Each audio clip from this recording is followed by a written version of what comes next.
Thanks for clicking the video, guys. We're watching Be Better Golf.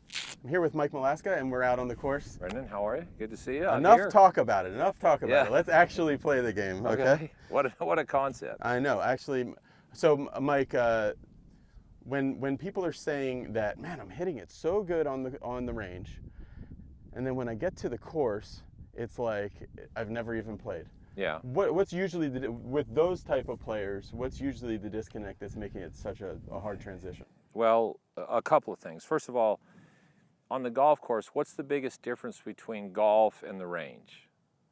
And people say, well, it's target, it's score. Well, those play into it, but that's not the biggest difference. The biggest difference is time between shots. Yep. So you get on the golf course, you hit your tee shot, it's 5, 6, 7, 8, 10 minutes before you hit one. Then you hit another shot, 5, 6, 10 minutes. So you go from one tee shot to the other, you can be 15 minutes. So the range can be a little misleading relative to how good you think you are. Oh, yeah.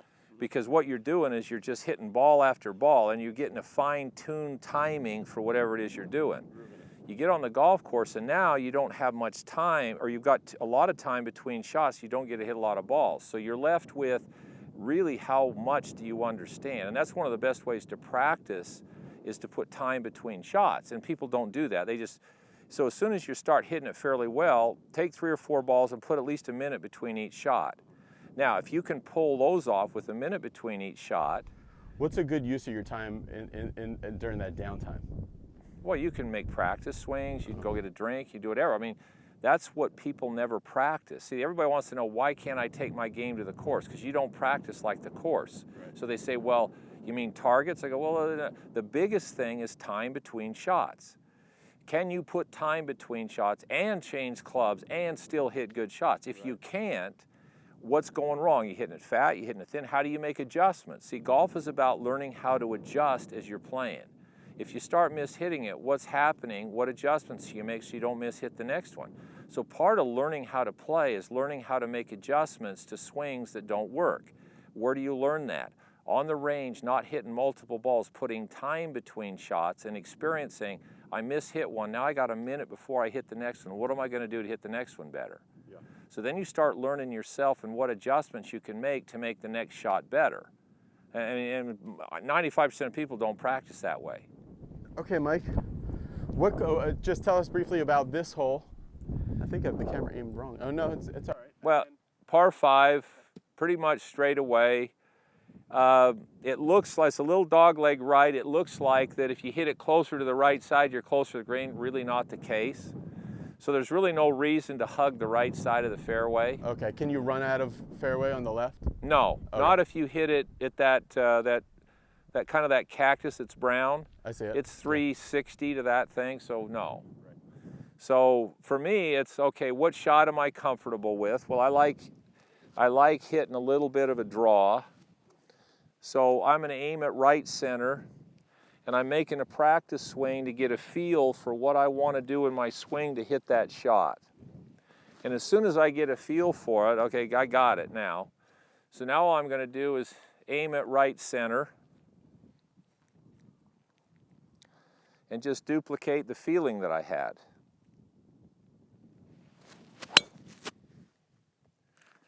And I hit it down the right center with a little draw. So now I'm in the left center of the fairway. So overall, that was a pretty good shot. Oh yeah, great shot. Great start in this par 5. The key here, what most people don't do, all right, what I just went through, you have to decide back here, what shot am I going to hit? And you got to get a feel for what you're going to do. You can talk to yourself, you can practice swing. When you get over the ball, there are no verbal commands. You can't stand over it going, okay, take the club straight away. Make sure you get, no. Yeah. If you're there, you're done. Yeah. When you get up to the ball, all you're doing is duplicating a feel. There is no verbal conversation. You can't be talking to yourself. All right, so now you're basically, your swing's over at this point. You're done. You've already hit it. Swing thoughts are over. Yeah. No. So all you're going to do is aim it and duplicate the feel you just had.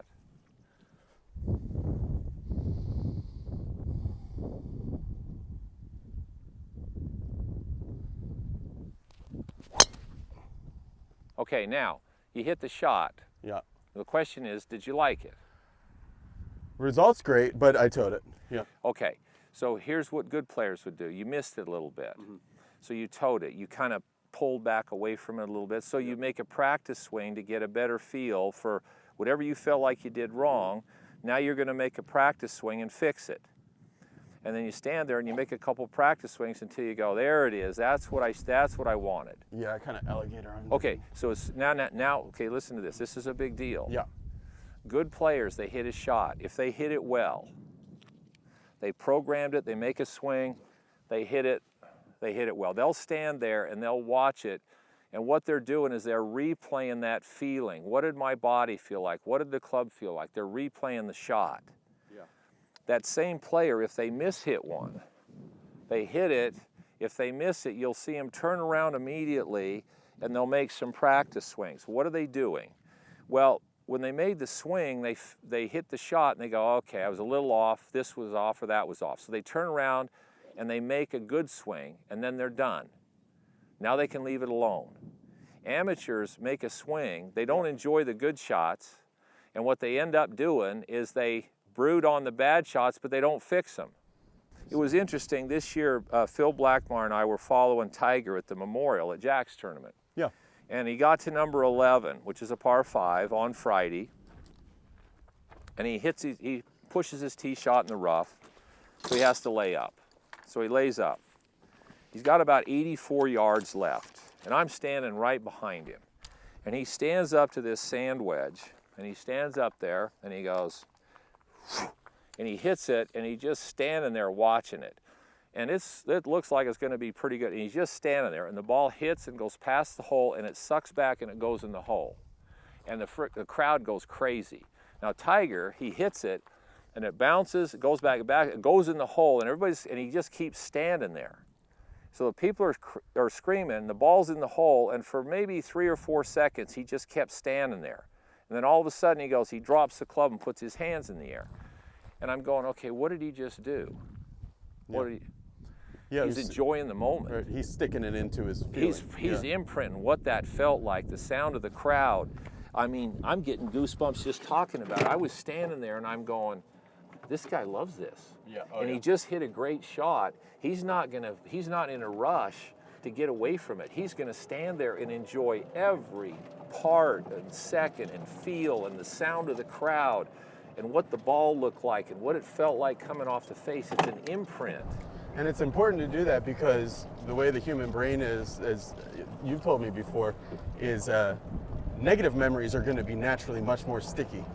And your brain really doesn't want bad things to happen again. No. So you got to make a conscious effort to get those positive things. To turn it around. Yeah. And it's interesting, if you ask tour players if they come off the golf course, I've done this to Jack a few times. What's the most memorable shot you hit today?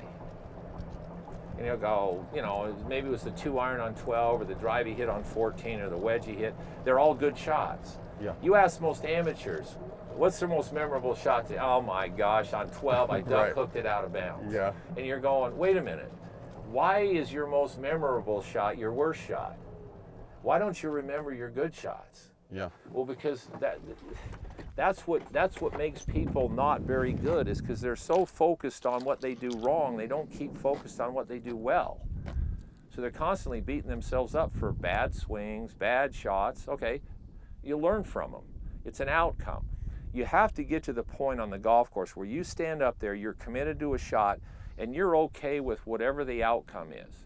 If you top it, if you pull it, if you fly it in the hole, it's okay. If you can handle any outcome, worst case scenario, I miss it and it goes in the water. Okay, I can handle that. So if you can handle the outcome and it's not going to bother you, you probably won't hit it there.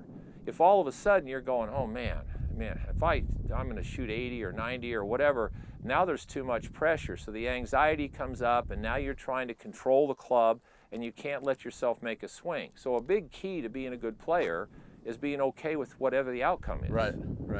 And most tour players are okay with outcome, good or bad.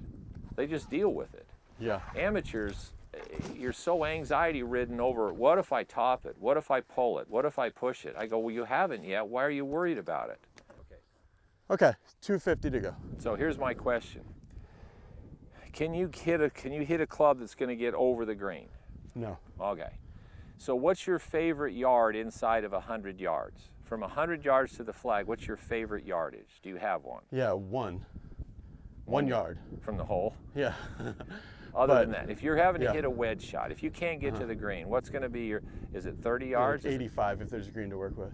85 yards. So we've got 250 and you wanted to get it to 85. So what do you have to hit this?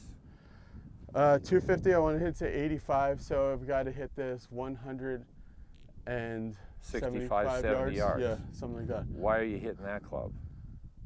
Well, honestly, I'd rather be, I hope I can hit this clean, or I'm pretty sure I can hit this clean. I like the lie, and maybe I would like 30 yards better than 85, really. Like, well, I think as close as possible, maybe. Well, but that's, see, for a lot of people, what you just said there. Like, 30, I can hit it closer from 30 than 85. Okay, then. Yeah, but I'm used to 85 as being Okay, so a lot of these shots, if you can't reach the green, then you want to, what is your favorite yardage inside 150 yards? What's your favorite? You want to go to what your favorite club is. Now, most people struggle with 30, 40, 20, 30-yard shots. So why would you take the risk of a club that could get away from you to get 30 yards from the green that puts you where a shot you don't like that well? Well, I would say if the pin was in the front, I would definitely rather have 85 yards than 30. If it's in the back, I would rather have 30. I think it's towards the back. Okay. So all I'm saying is when people get these shots, everybody wants to take their longest club and hit it as far as they can, which isn't necessarily the best way for them to play, because it puts them in a yardage that they're not comfortable with. So I love 101 yards, okay? I mean, for whatever reason over my career, I've holed out more 101-yard shots and hit. So if I can't reach the green, I might lay up to about 100 yards. Now, if I can reach the green, that's a different story, which I can. Where my ball is, I can reach the green, so I can hit it over the green, so I'm gonna go there. Okay. So now wait a minute. Have you programmed your swing? Yeah, I kind of got that feeling. No, you didn't really. Okay, so make a practice, get your there, and then make a practice swing and feel what you're doing. There you go. And as soon as you got it, now when you walk up to the ball, you're not trying to lean the shaft forward, or you're just allowing yourself to duplicate the feeling. Focus on the feel. So you focus more on the feel. Now once you hit it, you go, okay, what did I think of it? Good. I mean, I wouldn't change anything. All right. Yeah. So you want to sit there and go, what did that feel like? Yeah. So you bailed from that quick and you hit a good shot. You should be going, that felt pretty damn good. Yeah. So you got to replay it in your mind. What did it feel like? How'd the ball feel coming off the face? I mean, to put it into words, I felt like my shoulders were more closed when I hit it rather than spun open. Okay. Yeah, whatever you felt. Yeah. Which could be totally wrong if we watch it on the video. That may not be what happened. That may be just what you felt when you did it. Okay, so if I just hit this solid, I can reach the green. So now I'm looking at, all right, the right-hand bunker is really a good place to play from because of where the pin is. Left is not that good. So I'm going to try to start it at the right-hand bunker and try to hook it just a little bit. If it doesn't hook, and if I happen to hit it in that bunker, that's still a pretty good shot, still a pretty easy shot to hit. Hang on here.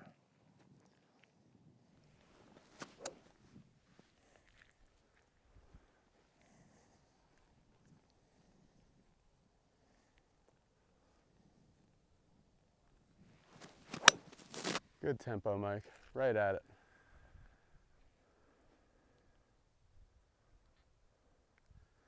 Well, it's either on or just on the front edge. So yeah, it's on the upslip.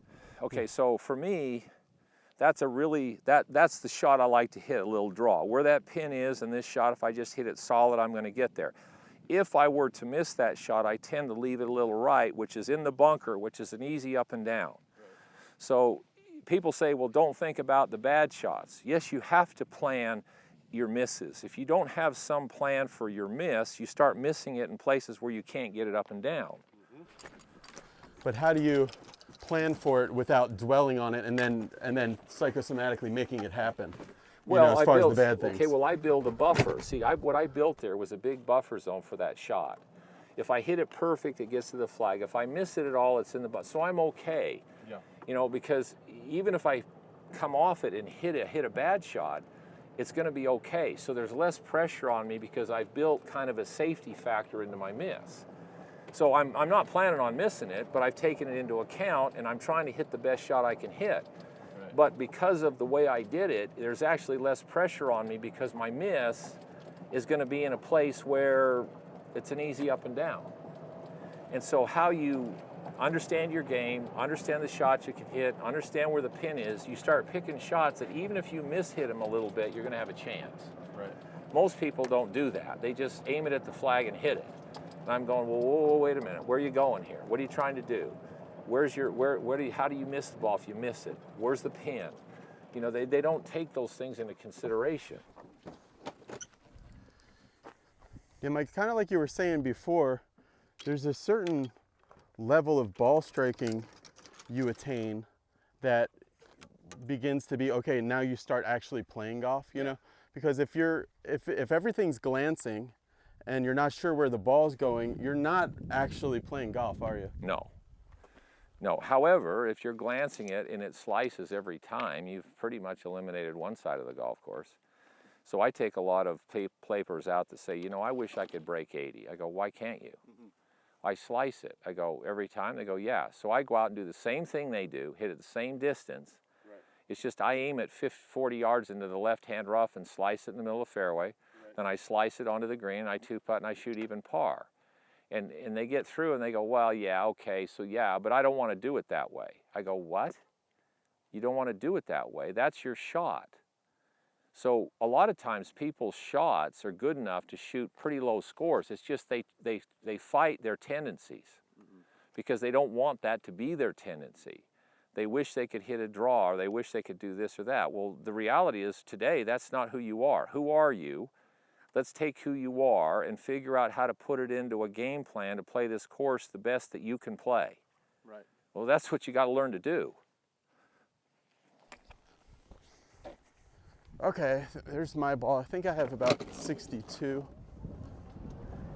There's quite a lot of green to work with. There's Mike's ball. He's pitching from probably 30 yards.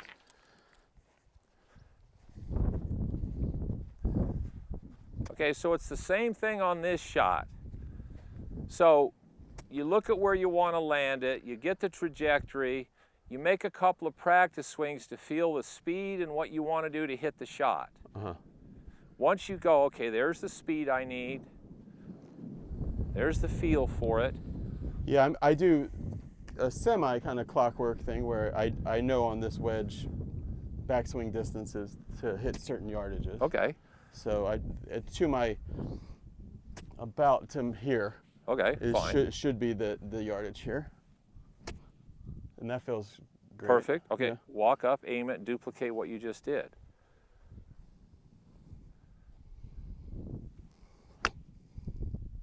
That was good. The face was just a little open. Oh, it's coming back at it.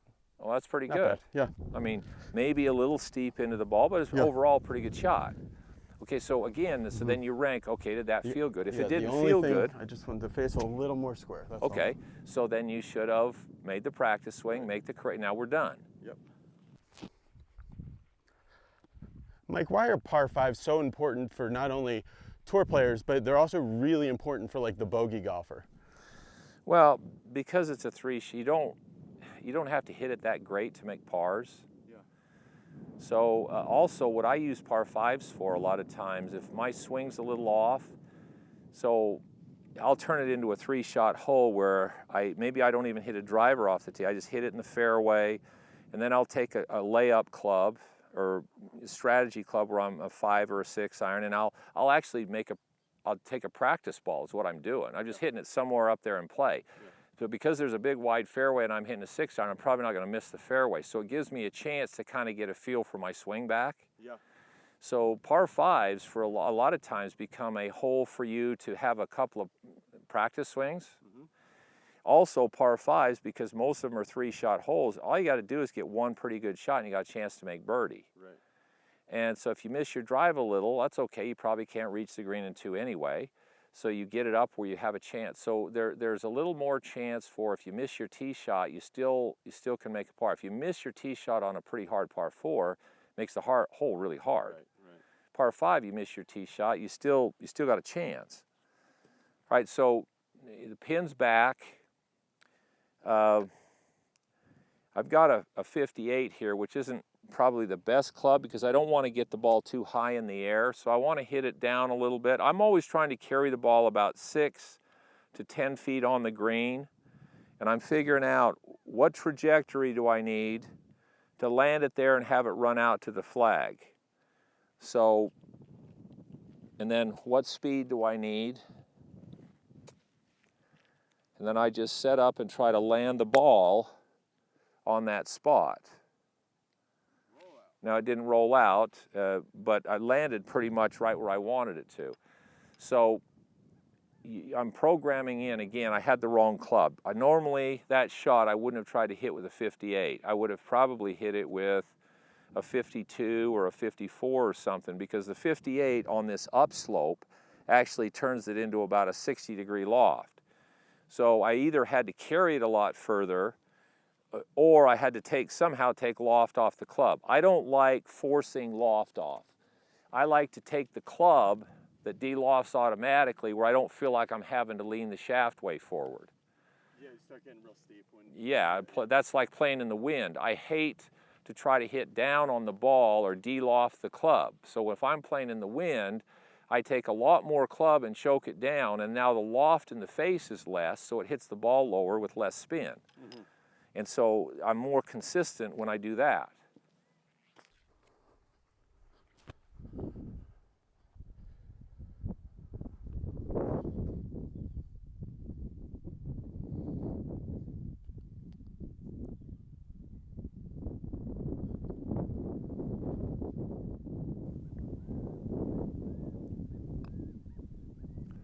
Nice putt. Yeah, I like that. Just greens are a little slow. It's the first day back into the season. First day, yeah, they're a little hairy.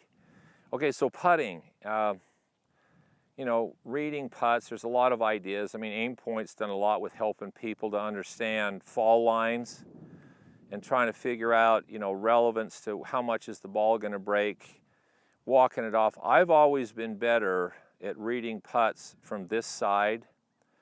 So I trust what it looks like from here more than I trust what it looks like from behind the ball.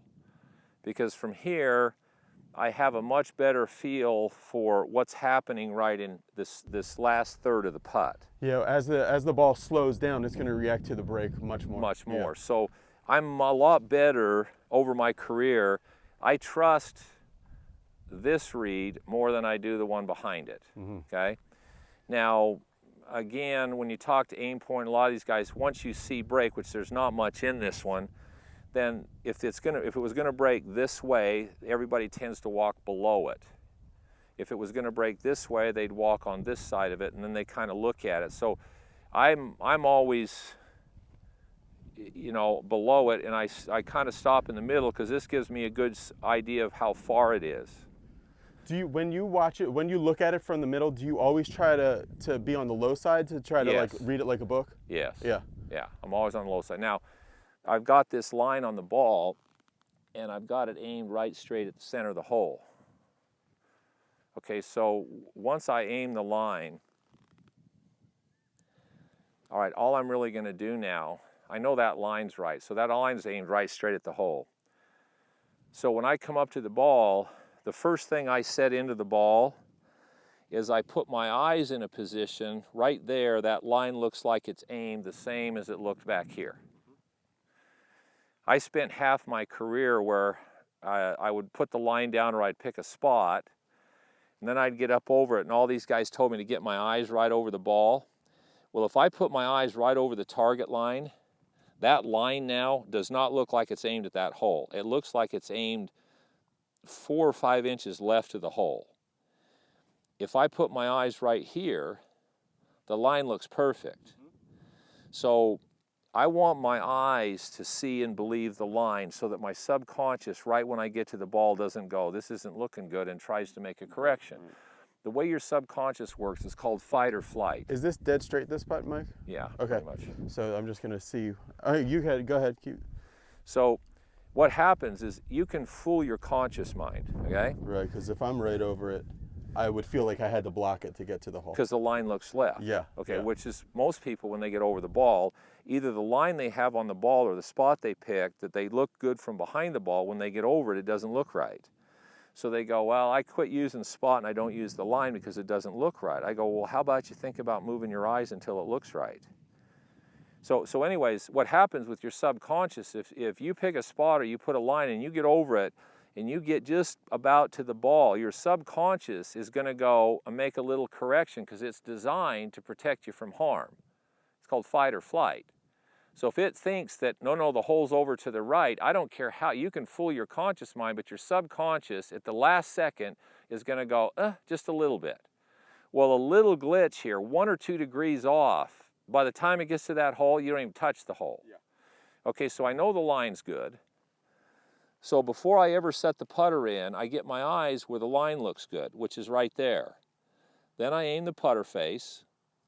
Then I set my body up whatever's comfortable and I don't move my eyes, and then all I do from there is roll the line. Oh, okay, so that's harsh. No, that's okay. Great putt. It was a good putt. The line rolled really I'll well. take care of this one for you. Now, what I judge good and bad putts on is how well the line rolls. Oh yeah, that was end over end. So if I'm hitting it solid and the line's rolling really good, I made the putts. If the ball's going in the hole but the line's wobbling, right. I got lucky. Yeah. So I don't judge based on make or miss. I just based on process and roll the line. Aim the line, roll the line. If I'm doing that, I'm way good with whether it goes in or not. Yeah, on some broadcast last year, actually a couple years ago, Nick Faldo said that having a line on your ball is such an advantage for putting that it ought to be illegal. And when he said that, I was like, oh man, I gotta start putting a line on my ball. I cannot believe that people don't. I've used a line. Now I didn't use it for a long time. Why? Because the line didn't look straight to you. Because they moved me over the ball and the line confused me. Yeah.